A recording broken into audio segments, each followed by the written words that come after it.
สวดมนต์ความเพียรครั้งที่74วันที่22มกราคม2569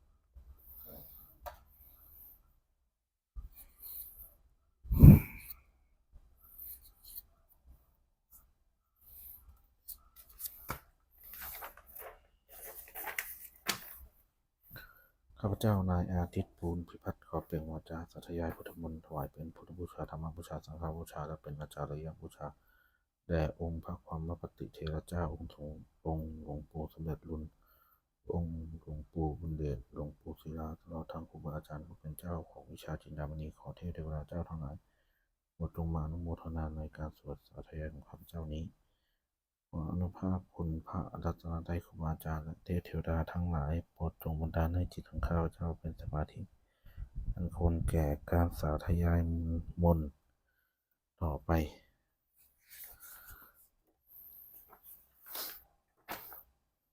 บทสวดชุมนุมเทวดาธรรมจาจักรวาลสุวัตนาคัจฉันตุเทวตาสัทธัมมังมุนิราชัสสะสัมมันตุสักขโมกทังสักเคกาเมจารุเปคิริสิขะรัตเตจันตาทิเขวิมาเนทิเปรัตเถจักขาเมตะลุนะหะเนเคหะวัตถุมเหเคเตภูมิมาจายันตุเทวาชนะทะอวิสเมยัคขะคันธพนาคาติทันตาสันติเกยังมุนิวาจัตตาจนังเมสุนันตุธรรมสวนากาโดยมทันตาธรรมสวนากาโดยมทันตาธรรมสวนากาโดยมทันตาบทสวดนการสิทธิคาสานโมตัสสะภะคะวะโตอะระหะโตสัมมาสัมพุทธัสสะนะโมตัสสะภะคะวะโตอะระหะโตสัมมาสัมพุทธัสสะนะโมตัสสะภะคะวะโตอะระหะโตสัมมาสัมพุทธัสสะบทสวดสัจจกิริยาคาถานัตถิเมสานังอัญญาพุทโธเมสานังวรังเอเจนะสัจเชนะสุริเมโหตุสัพพทานัตถิเมสานังอัญญังธัมโมเมสานังวรังเอเตนะสัจเชนะสุริเมโหตุสัพพทานัตถิเมสานังอัญญังสังโฆเมสานังวรังเอเตนะสัจเชนะสุริเมโหตุสัพพทาบทสวดมหาการุณิโกนาโถติอาทิกาคาถามหาการุณิโกนาโถอัตตยสัพพปานินังปุเรตวาปารมิสัพพาปัตโตสัมโพธิมุตตมังเอเตนะสัจเตนะสุริเมโหตุสัพพทานัตถิเมสานังอัญญัง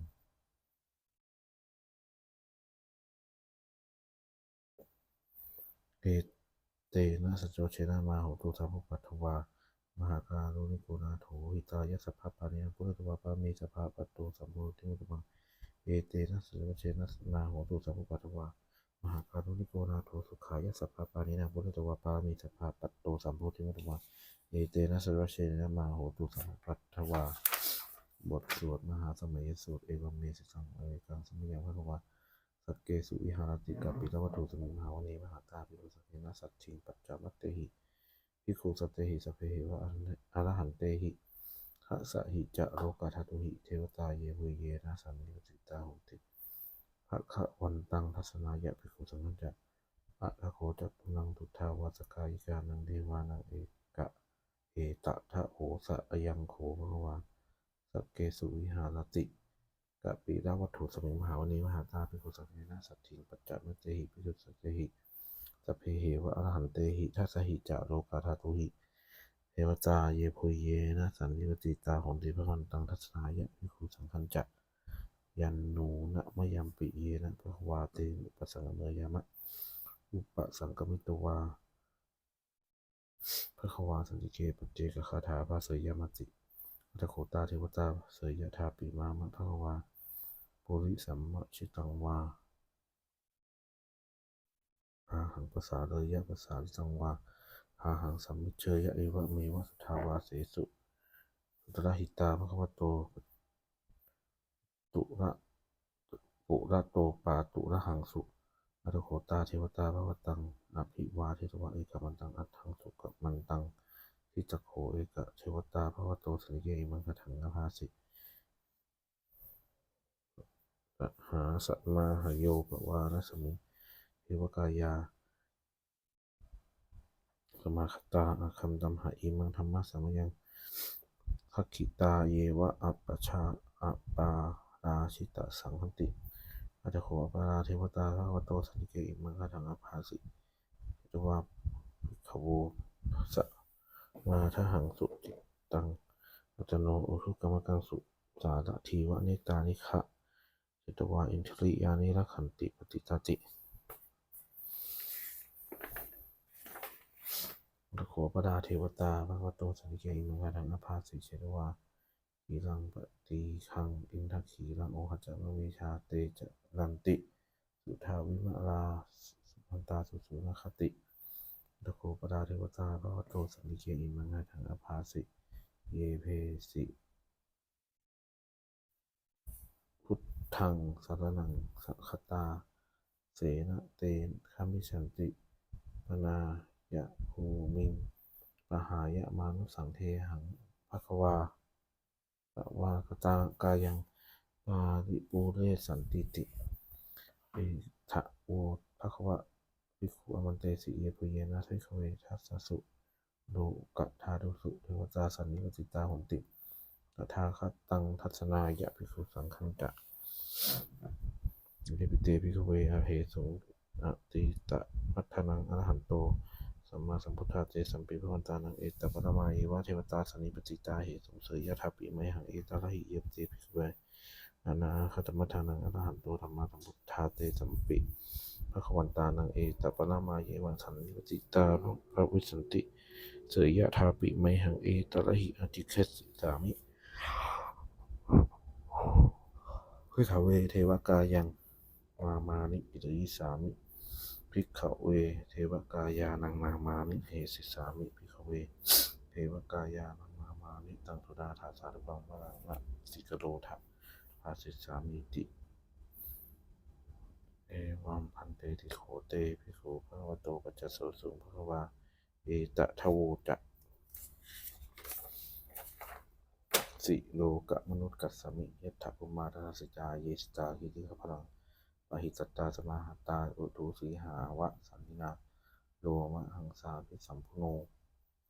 โอทาตมณะสาสุทธาวิปัสสนมะนาวิลาพิโยปจัสสเตยตวาวเนกาปิละวัฏเวสโตอมันตยิสัทธาสาวเกสาเนเตเทวกายาภิกันตาเตวิชานาถาภิโหเตจะอัตตปะมะกลุงสุตวาพุทธศาสนังเตสัมปาตุระหุยานังอมะโนสานะทัสสนังเปเกตาตะมัตตะขุงสหัสสังอาชะสัสริง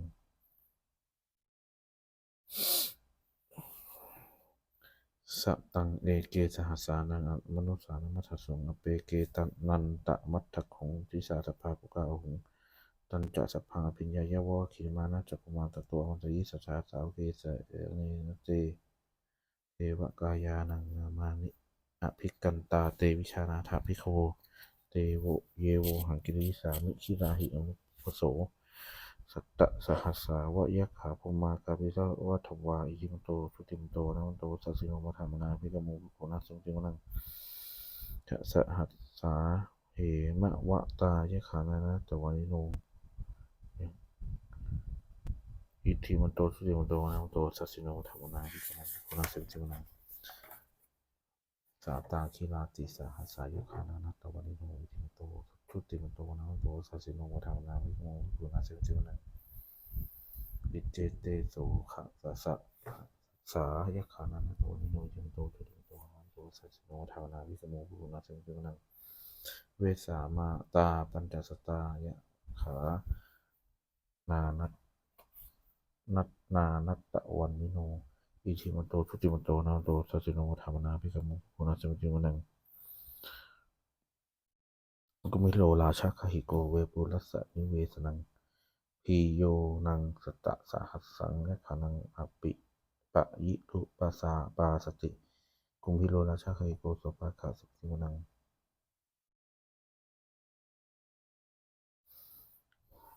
โสติมันจะที่สังราชาทัตตะรัตโถปสาสติคันธพานังอธิปติมหาราชาสัสิโสปุตตปิตสาวะโอนามา มหาพลาอิจิมโตสุติมโตนะโตสัจจิโนธรรมนาภิกขโมภิกขุนาสันติวนังทักขินันจะที่สังราชาวิดุโหตัปปสาสติคุมพันธานาธิปติมหาราชาเสสิโสปุตตปิตสะภะโหอินทามามหาพลาอิจิมโตสุติมโตนะโตสัจจิโนธรรมนาภิกขโมภิกขุนาสันติวนังปัญจิมันจะที่สังราชาวิดุปโขปสาสตินาหานังอธิปติมหาราชายสัสสิโส อุตตาปิตัสสะภะโวอินทานามามหาพราอิทิมันเตอรู้สึกโตนะมันโตก็ใส่สิโนโอทามานาพิกมุขคุณสุติวันอุตตะรันจะที่สังราชากุเวโรตปัสสาสติยักขานังอธิปติมหาราชายิสัสสิโสอุตตาปิตัสสะภะโวอินทานามามหาพราอิทิมันโตสุติมันโตนะมันโตนิสัสสิโนโมทามานาพิกมุขคุณสุติวันปุริมะที่สังทัตตาโททักขีเนนะวิรุหโกปัจจีเมนะวิรุปโคปุเวโรปุอุตตลังสิทิสังจัปตาโรเตมหาราชาสมันตาจตุโลทัสสาทันละมานาอัตถังสุวรรณิกาปิรวัฏเวจตุอมันตยิสชาสาวเกเสเนเตปกายาหิกันตาเตวิชานาถวิโอเฮเขามายาวิโนทาสาอาคูวันจกานิกาสถามายากุลินทุเวนันทุวิภูจะวิภูโตสหจันทโนกาเศรษโถจะปิโนมันถุนิมันถุจะปะนาโทปะมโยเทวสุโตจะมาตติจิตตเสโนจะขันโภนาโรราชาจะโนสุโคคูปัญจสิโคเจวะติมพดูสุริยวัชสาเอเตจัญญาอาราชาโนคันทพะสหราชุพิอาตาคามหานะนะพระชาติโนคันทพาสหราชุพิโมธรรมนาภิกโมโรนาจันติมาอาทาโคนาภาษาคานาคาเวสาราสหตัจจกากับพระรัสสตลาอาคู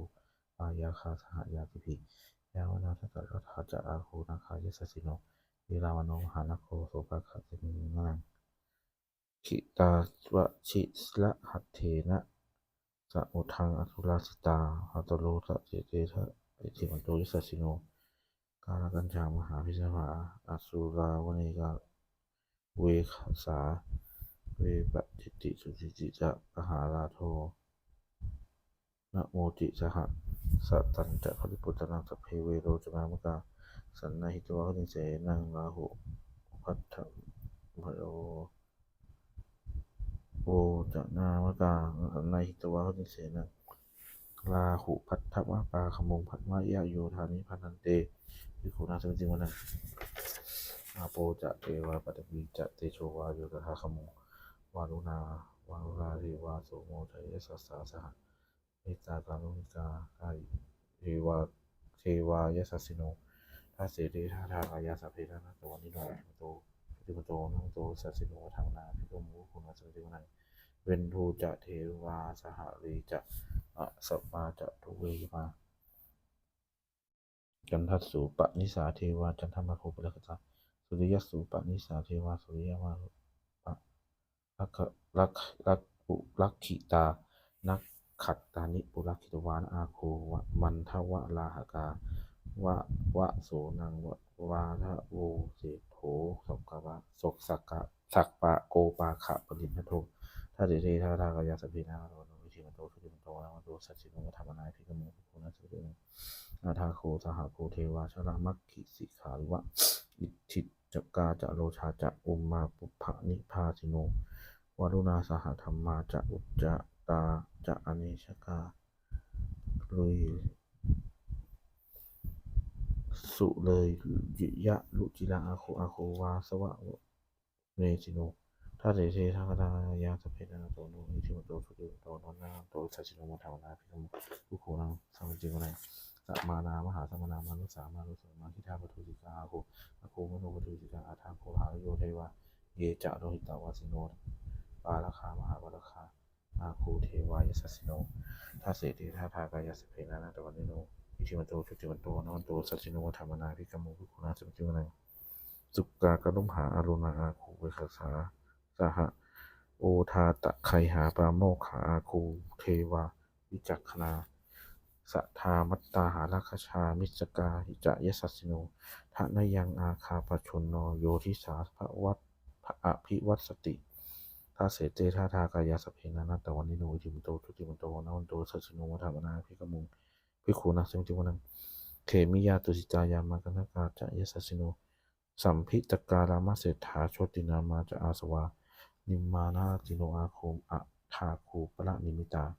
ถ้าเสเตท่าทากายาสพเพนะนัตตวันนิโนอิทิมันโตทุติมันโตนะวันโตสัสสิโนมาถามนาพิกามงพิคุนังสุปจิกนังถ้าเถเตเทวะนิกายาสัพเพนะนัตตวันนิโนนามันวะเยนะคันฉุงเยจันเยสัชิสะสหะปะพุทธชาติมัคขีรังอุตติงนมานาสวังเคโมขะสรังนาคังจันทังวะอจิตานิจังสุพรมาปรามโตจะปันตาเฉปโตสหะจงสันนังกุมารโรติโสจะโสภคัสสิวนังสหัสสะพัมมะโลกานังสพัมมาพิจิชติอุปปนโนทุติมันโตพิรากายโยยัสสิโสทัสสิติทายาเจเพนานัจวันิโนเตสัญจะปัจฉะโตอาคาหาริโตปาริปะริวาริโตเตจัสเพภิกันเตสินเจเทเวสพัมมะเกมาลาเสนาภิกามิปัสสะหันทัสสะมันหิยังเอถะคณะถะพันธะลาเคนะพันธวัตุโวสมันตาปาริวาเรถามาวุจิตากุจินังอิติจัตถามหาเสโนกันหะเสนังอะเปสีปารินาทาตะละมาหัจจะสลังกัตวานะเครวังยะถาปุตปาวุสโกเมโคทะนะยันโตชวิชุโกตถาโสปตุทาวัตติสังกุโทอัสยังวเสตันจะสัพพังอภิญญายะวะขีมานาจะโคมาตะตัวอมัตยิสัทธาสาวเกเสเนเตมาลาเสนาภิกันตเตวิชานาถาวิโวเตจะอัตตปังกรุงปุตวาพุทธศาสาสนังเอตะคาราเคหิปะกมุมเนสังโรมัมปิชยุสเพวิชิตะสังฆามาพยาติตายัสสสิโนโมทันติสหภูเตหิสาวกาเตชะเนสุตาติ